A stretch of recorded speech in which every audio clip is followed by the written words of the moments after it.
Hello and welcome to Baptism, where we are immersing you with knowledge about strong topics that affect what your beliefs are and whether it's objective or subjective.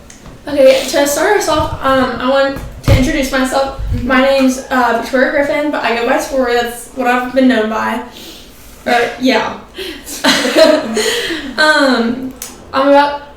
I am 16. I like doing nails for fun, and I've been going to Calvary, I think, since like the 4th grade. It's been a while. Do you have your nails done right now? I do not. I'm doing them tonight. I know, it's not like me.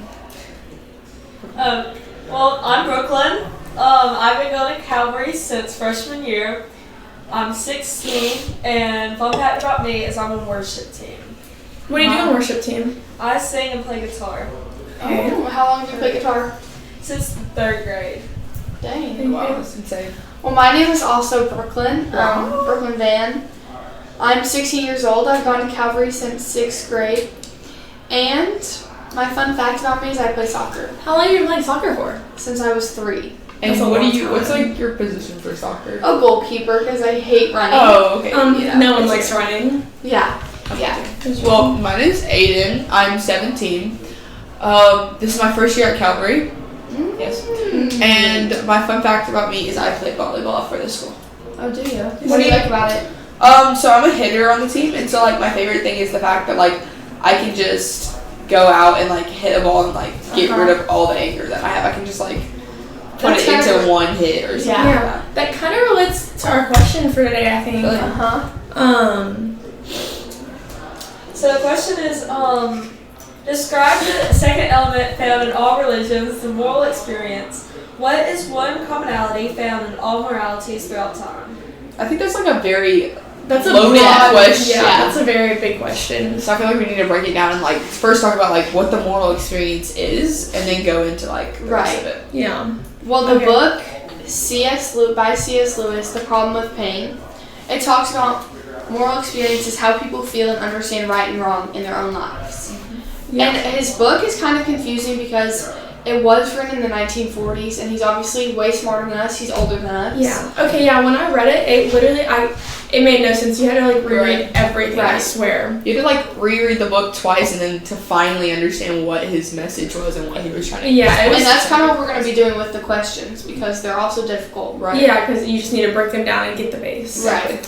Yeah, but a good example of what you're talking about would be getting in trouble and like getting your phone taken. I got my phone taken because it was in my pocket and I know I was breaking the rules, and I didn't want to listen. I wanted to do my own thing. But when I got it taken, I felt guilty and I knew it was wrong, and then I was kind of upset and like all the emotions, you know. Right. So like you knew it was wrong and you felt that you did not do the right thing, but you still did. Like, did you feel convicted? Or I kind of did because I was like this. I knew it was wrong and I just didn't.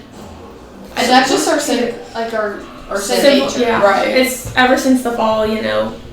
Yeah. Yeah, it's all about our inner sense of what's good and bad and how we deal with these emotions, with these ideas, especially when we're going through tough times or suffering.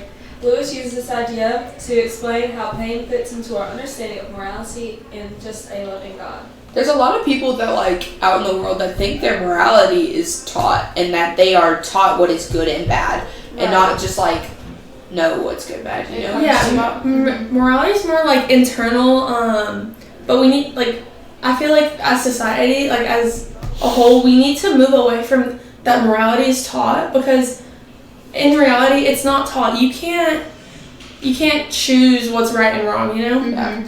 But like, So- Tori, in the Bible, in Deuteronomy 5:17, it says, "Thou shalt not kill," or all those things. Isn't that the Bible teaching us what is wrong and what is not wrong? No, not really. That's more of a law. That is a law. That's not more of a law. That's the law. It's telling us this is what we need to abide by and stick to.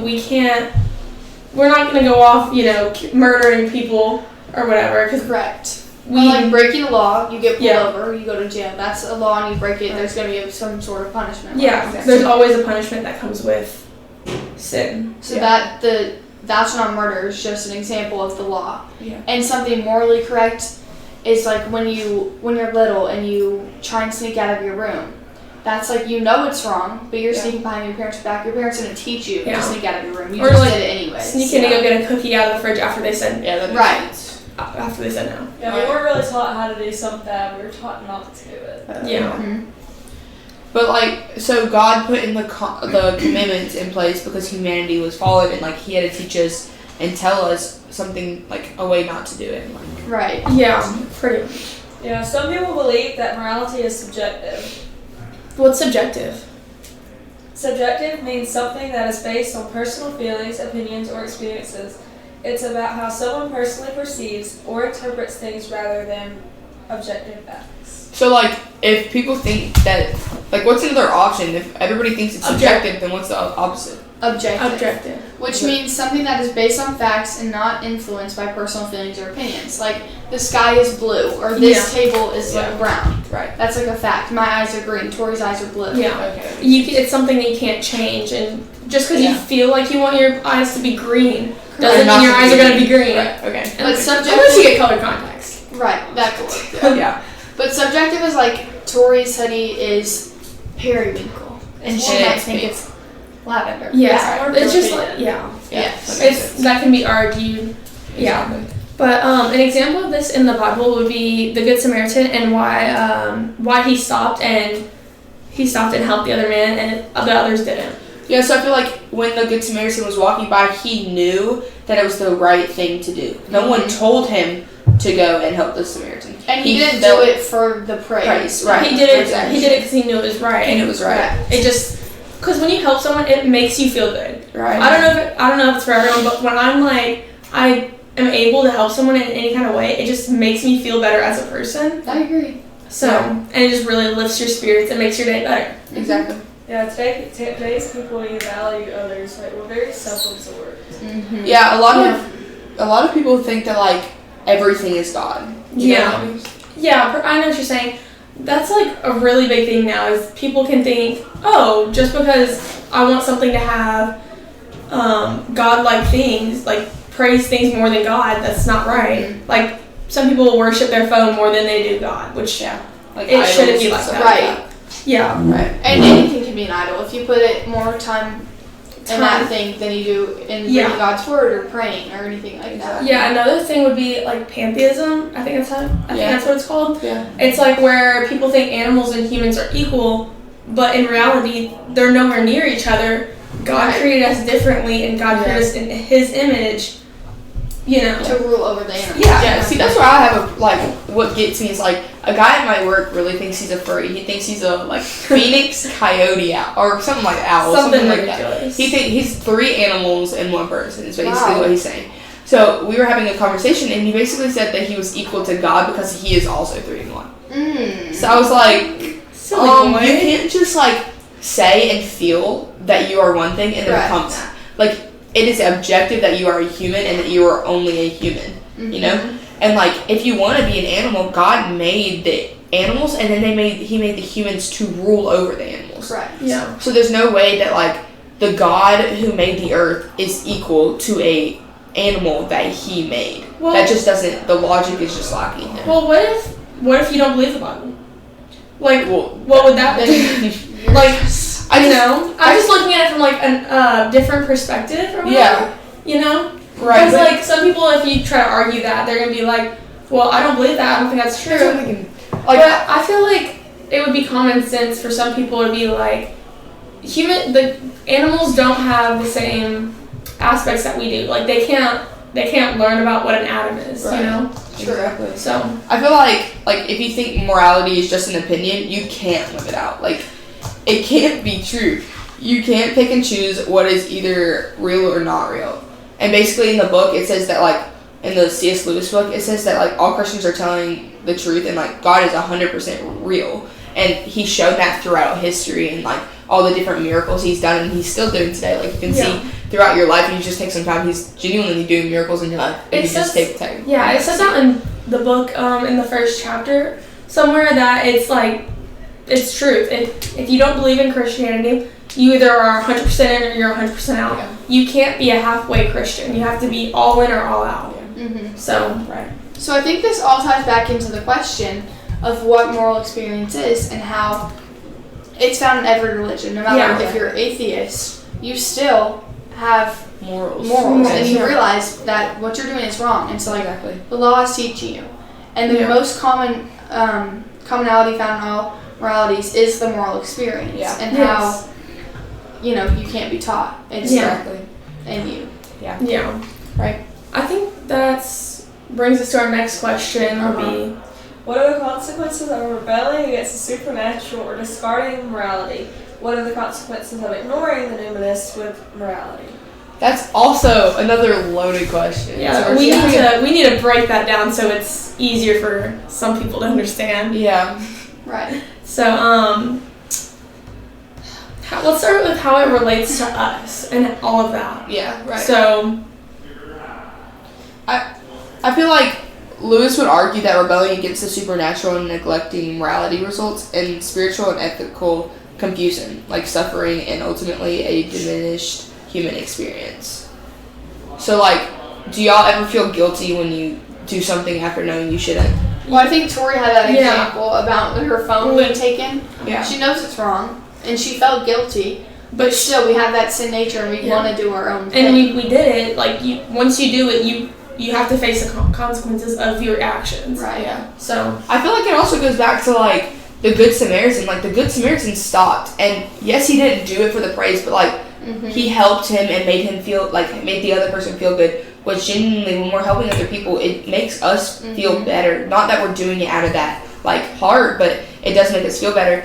And I'm just, like, when we were talking about that story earlier, I just kept on thinking, like, what were the other people thinking when they just looked at him all, like, hurt and passed right by him? But I feel like we do this a lot as a society even now. Yeah. Like, we see a homeless person on the side of the street begging for money. We don't always stop and roll down our window and hand them a $20 bill. Exactly. We kind of just keep going. And so I feel like you can't be like the Good Samaritan, like, oh, I'm going to give you some money. That's me being a good person. Right. That's just, I mean, some people obviously do that, but other people do it for the praise. And, like, look at me, I'm better than you. It's just not. yeah, if most people sometimes when they come into a lot of money, they think like that. Yeah. They're like, oh, let me flaunt it and go buy like 1,000 new outfits and then like a brand new house and like all that. But like, why? What's the point? I agree. So, like, what happens if you're just, like, let that feeling of guiltiness just build up and, like, the fact that you're going against your morals and you're just wrestling with your morality every day? Like, what? When it builds up, I feel like it honestly can make you think less of yourself. Yeah. And it makes you just feel bad and ashamed and, like, I don't think it's good, personally, to let that feeling build up and just ignoring it. You need to express your feelings. Yes, and I feel like everyone has morals in life, like we already talked about. Yeah. But sometimes you can get away from those morals, and you feel like that's why some people commit suicide, is because they feel like they're less than. And if no one's giving you that praise, like you're a homeless person, exactly. and no one's even helping you out. What's the point in living? Right. You know? And also, like, if you don't have a relationship with God and those bad things in your life happen and you have no way to explain those, then that could also, like, bend your morals, first of all. Like, if those bad things happen, like, let's say, like, someone in your family dies. Like, that grief can build up and you can, like, end up being so depressed that, like, you lose your morals and you lose your honestly purpose. I think the way to not let it build up is to have a good relationship with Christ. Yeah, of course. And have a good prayer life and all of the basic things. All the basic things, yes. Right. But, like, honestly, it's true, though. You need to have a great relationship with him so that you don't feel less than, you know. Yes. This kind of relates to, like, our relationship with others, too, because, like, if we're feeling so depressed, lost, with no purpose, we tend to isolate ourselves from relationships, like friends and family. Like, I just don't want to be around people because I just feel like I shouldn't. Yeah, like, and I'm not worthy. I think that leads to, like, jealousy too. Like, you see someone always happy, always smiling, always laughing, and then you're like, your home life is completely different, but they can put on an act at school. Exactly. I think that, honestly, people don't see the full circle, so it's like, it's hard to tell what people are going through. Exactly. And it's like another basic thing. It's like, be nice to people, treat others as you want to be treated. Yeah. But it's so true. Like, you it never really know what is. someone's going through. Yeah, Right. they could just be going a through a simple lot. smile can really lighten someone's And it's day. difficult to do. Like, if you're having a bad day, I don't want to go and like be nice to everyone and Yeah, talk like- to everyone. Right. Yeah, why would I want to talk to someone if I'm having a bad day, you know? But Exactly. in reality, you just get over yourself. Yeah, there you go. The blunt way to put it, Blunt way I to put it. guess. I feel like the last thing to kind of like sum it all up is like how it relates to society and how like bending our morals and like going against those morals will like affect our place in society. Yeah. Yeah, I agree. So I think, yeah, pretty much you just, yeah. Yeah. So basically, like when we bend our morals and go away from society, like we most of the time, many people like bend their morals and do what society is wanting them to do. Mm-hmm. So a lot of times, how it relates to society is you bending yourself for society, but then when you bend your morals, it just you still are lacking. You're like trying to fill that void that's still not. I Everybody think- just tries to fit in with everybody else. Right, Yeah, I exactly. think we just need to stop being followers of everyone. When you see them going the wrong way, we need to stop being followers. Some people need to be leaders, you know? Exactly. Lead them the right way, don't lead them the wrong way. Yes. Yeah. Well, I think Right. that's good. I think that ends our podcast. Yes. Thank you so much for taking your time to watch us. All right.